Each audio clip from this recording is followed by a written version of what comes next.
Good morning, everybody. Welcome back to the channel. And I'd just like to take a minute to remind you to hit the like button and to share this video with somebody if you think they would find it helpful, and to subscribe to the channel if you haven't. We're going to jump right in here on the Saturday morning, looking at price action this week in the markets. And today we're titling the video, Is this a relief rally or have we hit the bottom? And there's a few things that I want to look at here. What we're looking at here is the S&P 500. And just a quick note off the top of my head is to notice where we're at right now, kind of running into the bottom of our first one of our first swing lows, when we hit those March lows earlier this year, and then we had that first big bounce, and then we came down below that. We're hitting that level right now, as you can see by the lines I just drew, and so I think that that's the first place that we have to get over. So it'll be interesting to see next week. Remember, the market is not open on Monday for Memorial Day, and so when we come to market open on Tuesday, it'll be interesting to see where this ends up. If we get price action above, or if we just get a straight rejection coming off of this week's price action. Whoops. And so that's one thing to watch. But even so, still have a lot to get through. We obviously have this. You can see if you follow my mouse, we have this trend line here for this kind of new downside price action. And then we obviously have the big trend line up here, which is going to be kind of the last leg of defense, obviously to the upside. But still things are looking more and more like they're going to move to the downside to me. If you just go back over the price history, even just in the last couple of years, the biggest bounces tend to come in bear markets, and that's what we are in. So we've had these big up days, but we also had a bunch of big up days in a row. When we got that bounce at the end of March, we also got those big bounces at the end of January and into early February. So I don't think that this is time to reposition to the upside yet, and so I think that that's important to take note of. And then we'll jump over and look at the NASDAQ, and we got bigger bounces in the last 2 days specifically. That I've noticed, the NASDAQ is making lows a little bit later than the S&P and the Dow. If you just take a look here, we got our close low on May 19th from the Dow, and then about the same on the S&P, but on the NASDAQ, we actually got a low close on the 24th, and I think that that's interesting to see the NASDAQ kind of trailing and lagging that. But then it's interesting that, in the last 2 to 3 days, the price action on the NASDAQ has pretty greatly surpassed what's been happening on the other indices. And you can see here on the NASDAQ, our price action, we've broken up above this first line of repair here, but we have so much further to fall, or to go, I should say, before we can even think about getting anything back significantly. So you can kind of see, if you follow where I'm drawing these lines right now, we've got a whole bunch of areas that were bottoms, swing bottoms, that we have to get above in order to start getting more excited. We've been tracing how on the NASDAQ you have these. You're in this area that we traced back into September and October, and even into November and December of 2020. This kind of topping area that we hit twice before we were able to break above it and then establish it as a good support. And we actually did get down below that. And I realize in hindsight, looking at this, you can kind of see, if you follow my mouse on the left side, we kind of have this area that I did not mark because I've had these green and yellow bars for a while. And you can kind of see Now, if you come over to where we just bounced at, it's almost exactly the same as this kind of midpoint between the two spaces. I realize I should have marked that. It should have caught my attention as something to watch, and obviously I missed that, and so that's something I just wanted to mention. But again, even so, I don't think that that's a strong enough support to really assume that, hey, this is where we're catching the bottom. I don't think that this is the bottom. And there's a couple reasons why I'll go over in just a little bit. But but yeah, you can see that we've bounced here, but we still have a lot of work to do. We're kind of on the underside of a whole bunch of uh, supply levels right here. So if we just kind of color that in, we've just got this range in that we're just coming into the bottom of that I think could provide some pretty significant resistance. And so that's something also that I will be watching for on this chart. Um, and and so we'll that I just want to just kind of like on the S&P, I want to know if our price action is going to just immediately get rejected, or if we're going to get a couple more up days on this bounce before I think we go a little bit lower. But you can also see here, one thing I noticed was we made a higher mini swing high than this little spot. This is a place I was watching just for momentum. I wondered if we were going to wick above it and then close below, but we didn't. So I'm just going to get rid of this for right now. Looking at the Dow, let me jump to the Dow. The Dow has had kind of the greatest strength and has outperformed everything else as price has fallen. Like ever since the beginning of the decline, if you actually look at it now, we closed where we're down less than 10% from our high at the beginning of January, and which is pretty amazing. If we just jump back on the Nasdaq and we look at even with today's bounce, we're still down more than 20%. It's just pretty incredible, and that goes to show you how overpriced a lot of the assets in the Nasdaq are. And but that also tells me that that both the Dow and the S&P could have a lot more to fall in order to kind of catch up.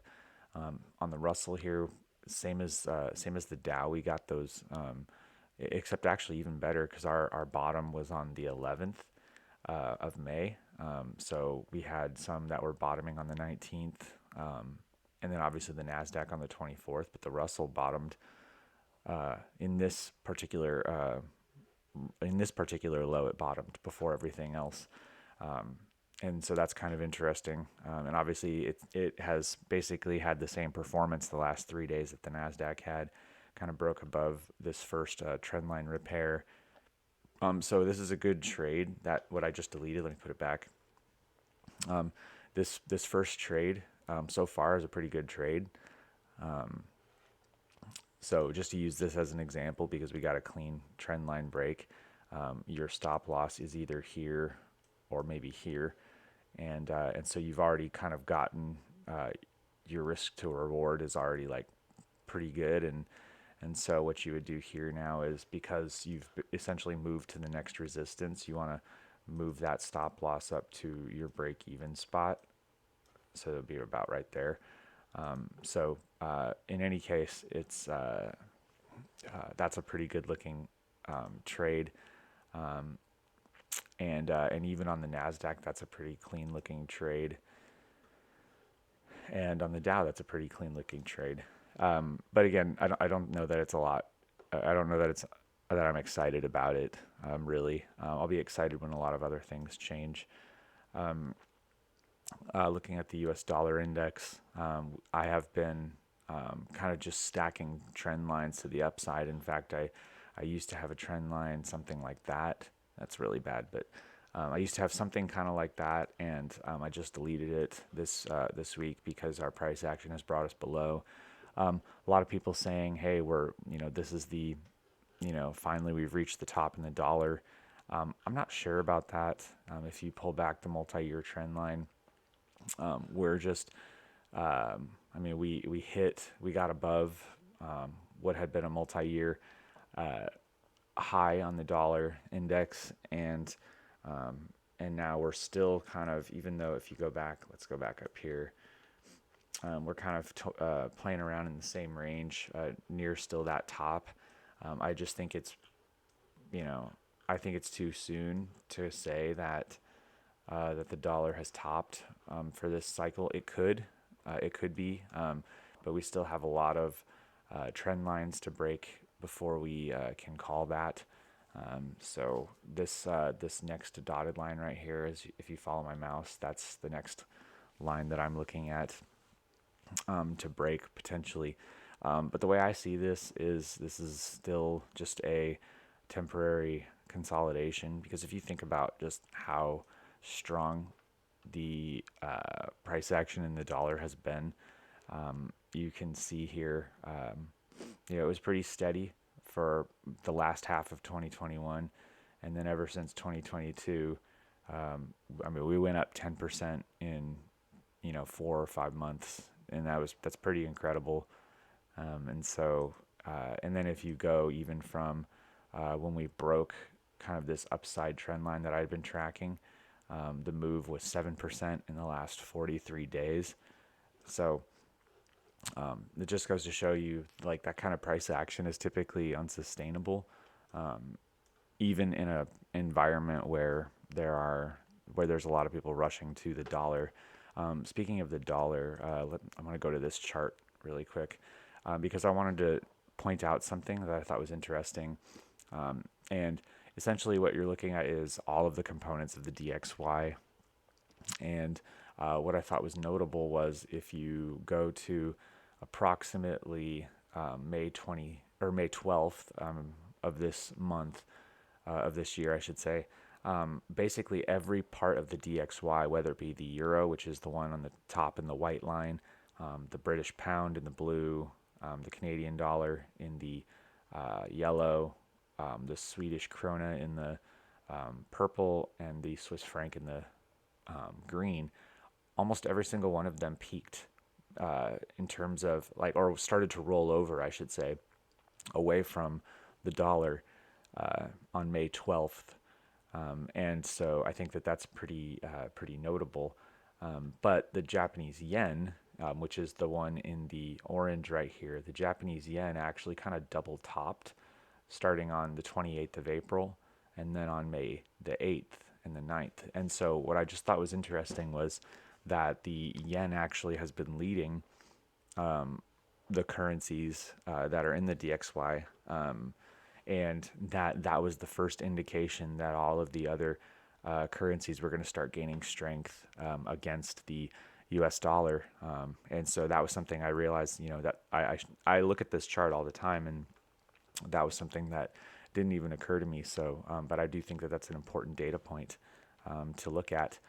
And so, having said that, coming back to the dollar index, I do think that just in the macro, this is a temporary pullback, and then and so I'm going to continue to treat it as just a pause. And then let's take a look at yields. I think that the price action the last couple of days has been interesting in yields. And what I wanted to show you here is how we've got kind of this, like, zone, right? Oops, sorry. We've got kind of this zone right here. I'm going to probably have to lower that a little bit. But we've got this zone that we're kind of resting above. And I think it's interesting that this is proving to be a pretty good support level, surprisingly, even though it doesn't look like that there should be any support right here. But we got above this level and then retested it a few days back in April, retested it a few days at the end of April, and then we've been kind of resting above it with sort of muted price action. If you just look at the size of the candles and the size of the wicks, it's not just that they're dojis, it's that the wicks even are really, really small after all this price action has been, I mean, it's been so volatile the last well, for a long time now, if you just look at that chart. So I just think it's very interesting. So it's priming to move a certain direction. I'm not really 100% certain what direction that's going to be. But one thing I've been trying to look at is the correlation between the treasury bonds and the S&P 500. And so what we're looking at here is the white line is the S&P 500, or the SPY, in this case, the ETF that tracks the S&P 500. And in the orange, I've overlaid the TIP, which is the ETF that tracks the US Treasury bonds. And what I noticed is that there is this lag between the TIPS, or between the S&P and the TIPS. So, for example, even let's just go to the March 2020 low.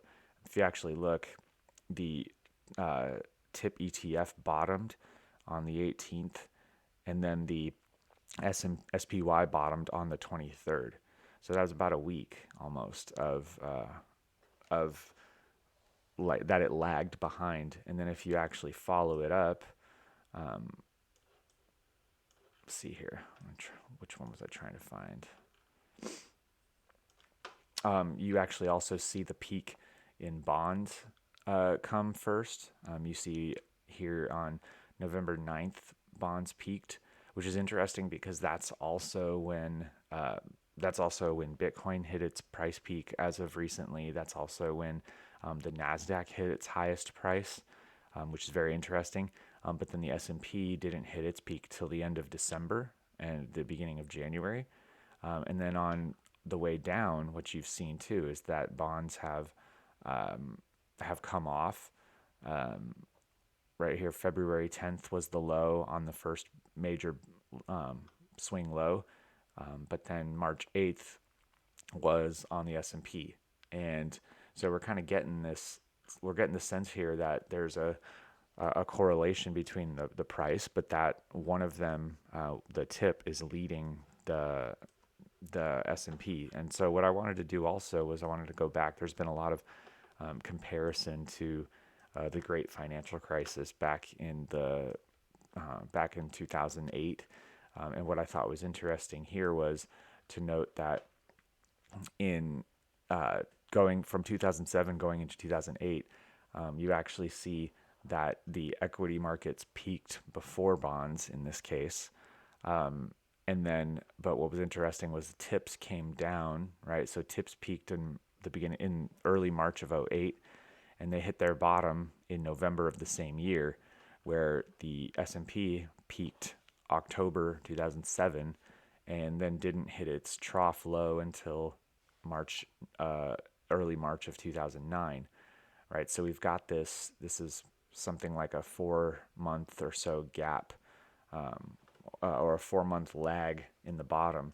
And I just thought that was interesting because I suspect that what that means is that in major market bottoms, so here we are, late 2015, we had a bottom in the TIPS before we had this little bottom in the S&P 500. In the right before the Powell pivot in 2018, we had bonds, a whole month before the equity indices, we had bonds come down and make a bottom. So whether it be just by a few days or by a month or by 5 months or 4 months, typically what you see is bonds make a bottom. And this is, by the way, the bond price, because the yield of the bond is inverse to the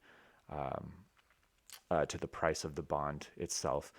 So what we're looking at here is anytime it looks like there's a bottom on bonds, whether it be a near-term bottom or an actual cycle bottom, you can expect that you'll get a bounce in the equity markets as well. So it's clear as day right here. You see here that the bottom on this swing low came on May 10th, and the bottom here on this before this bounce was on May 19th. So that's going to be something that I'm going to be paying attention to as we go forward. Quick look at the gold chart. Gold chart's pretty awful. It still hasn't gotten above 1875, not even above 1900. So still not looking so hot. And the silver chart, as I said previously, looking worse. And it's interesting that this line that I drew the last time I was looking at silver on this channel is holding essentially as a resistance. Oil still trending up, and I just think that it's important to recognize. Let me see if I have my Fibonacci chart up still. Yeah. So remember back here, I made the comment that I thought we would consolidate mostly in this range, and we've stuck mostly to that, popping above it on a few occasions. But I did believe that we were going to begin to move back to the upside, and it looks like that's starting to happen sooner than I thought. I thought it might be into the summer months before we started to get that break above the 0.5 level at 112-ish. But here we are. That's happened. And so I think that still things are looking like they're going to push oil higher, and obviously that's not good for the prices of everything, as far as inflation, and obviously energy is the key to all of that. So energy prices are going to go up, and that's going to have an impact on everything else. And then we'll take a look at the Bitcoin chart really quick, and then once we look at the Bitcoin chart, I want to show you a couple of other things that I've been looking at on the Bitcoin chart. So a lot of people looked at this as our capitulation. If you just look at it on a line chart, though, it's really interesting. It doesn't look like a lot of the other capitulations that we've had. If you look at the July 2021 low, if you look at the March 2020 low, if you kind of look at how we went into the 2018 low, so on a closing basis, it doesn't really look all that horrible. If you just look at it this way, I'm just kind of, everyone will be like, hey, that looks horrible. Yeah, that part. But we've been kind of consolidating now after this. And if you actually notice what's happening on the price action, we're actually starting to curl to the downside a little bit more. And so I think that that's something to watch for. If you notice, that bottom trend line is from the March 2020 low, and then hitting the bottom in October 2020 before we had that huge rise. Whoops. And so that's going to be something I'm going to be watching. Will this line hold? It's obviously wicked and held there.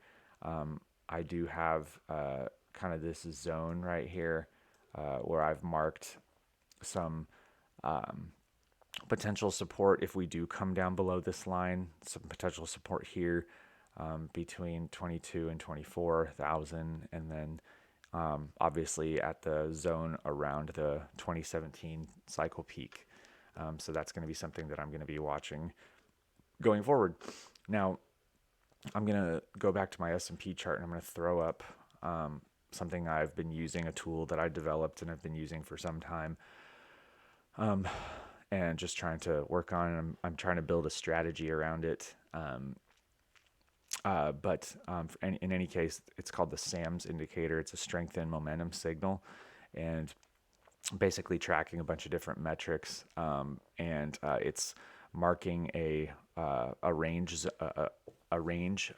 possible range that price can go to, and within a couple of deviations, and then obviously tracking its strength and volatility and all that. So the last few days, we transitioned from the bearish zone to the neutral zone, which transitioning from bearish to neutral does not necessarily mean that that's going to be a good time to buy, because a lot of stuff can happen and can change, which can drop the price back down. But I do want to point out that it has shown to be neutral, at least on the daily chart. But on the equity indices, I've been looking at this big picture wise. I've been looking at this on a 3-day chart because it shows a completely different story. It shows you that this bounce that we had here in March was actually not it was not showing the bottom. It was just going to be a relief rally. And so what this signals to you is this is a bounce to sell into. And I would say that is something that this bounce is showing as well. And that's kind of one of the reasons why I'm saying that you should be careful right now on this bounce. This doesn't really mean that we're bottoming. I don't personally think we're bottoming because none of my signals are showing that. And you can kind of see as we come back using the 3-day chart, this kind of showed you places that you could lean in the yellow sections. So in the middle of a bull run, obviously you see here that like from the March 2020 low, every time it turned yellow, that was a good place to add more to the position all the way up. And then here you have this kind of prolonged yellow section. And then we fall below this line, which has been kind of tracking the midpoint of price, I should say the average of price. And so, and then once you fall below that, it's not only yellow, but you also fall below it for a considerable time and you retest it. So my signals indicate that this is the spot to sell. Even though you obviously see price does come up higher, but your gain that you've had has been so good that you don't have to try to pick exactly the top. You just put the signals together and you find that that's like the good place to sell. And then what do you know? Price comes off, turns red, and we've been red ever since. So that's just something to pay attention to. If you look at the DXY chart, this is also the reason why I've been saying that this is just a pause on the DXY, because if you follow the indicator, you can actually see where it has shown you when to get bearish. Obviously, in 2020, it tells you when to get bearish, and then it tells you when to get bullish in 2021. And so on the daily chart, this is showing that the dollar is just taking a pause. Now, if we can get a couple more, I suspect that what will happen is if the price action does indeed fall below this trend line, it's going to coincide with a bearish red signal. So that's definitely something that I'm going to be watching for. And then obviously, let me go to my Bitcoin chart because here on Bitcoin, we have been in the red for some time. And what's cool about this indicator is that it would have signaled to you that it's time to get out back in 2021, right before we had the big dump. And then it would have also signaled that it's time to get out here in November before let's see, it turns red on the close of the bar at 50. It was over 57,000. So that would have been a great place to be out. And so it's been a pretty good signal, obviously used in conjunction with a bunch of other things, but it's a really good like big picture strength and momentum signal to use along with your TA. And so that's something I'm going to be trying to incorporate a little bit more. Let me turn it off. And a couple other things really quick. We've seen a little bit of a pause in the spreads, but I don't see this as being anything to cheer about. Obviously, I think that we're actually rolling upwards, and so I think that we're still going to see the spreads widen, and so obviously cost of capital, that's going to be an issue. That's going to be a big problem for businesses and things like that, and so that's just really important as far as like an indicator for recession. And then finally on the VIX, I just wanted to look at this really quick. VIX the volatility has been a bit suppressed. But a lot of people are again talking about like, oh, is this the bottom? And the bottom is not usually met with excitement, and the bottom of this kind of like a bear market or a crisis doesn't typically look like what this is, where it's kind of range bound between here. It's actually more like this, right? Even if you go back to the end of 2018, you get a spike.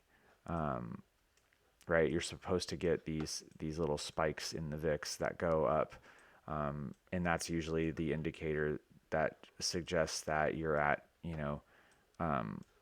peak fear, peak despair, I guess, if you want to say. And so, given what's been happening on the indices, people aren't usually meeting these bounces with excitement. They're usually meeting it with despair and with doubt. And so, maybe that's an indicator for me because I'm doubting this bounce right now, but I don't see it that way. Anyway, that's gonna do it for this week. I don't think there's anything else I wanted to talk about, but that's gonna do it. And so thanks again for tuning in, and I'll see you guys next week.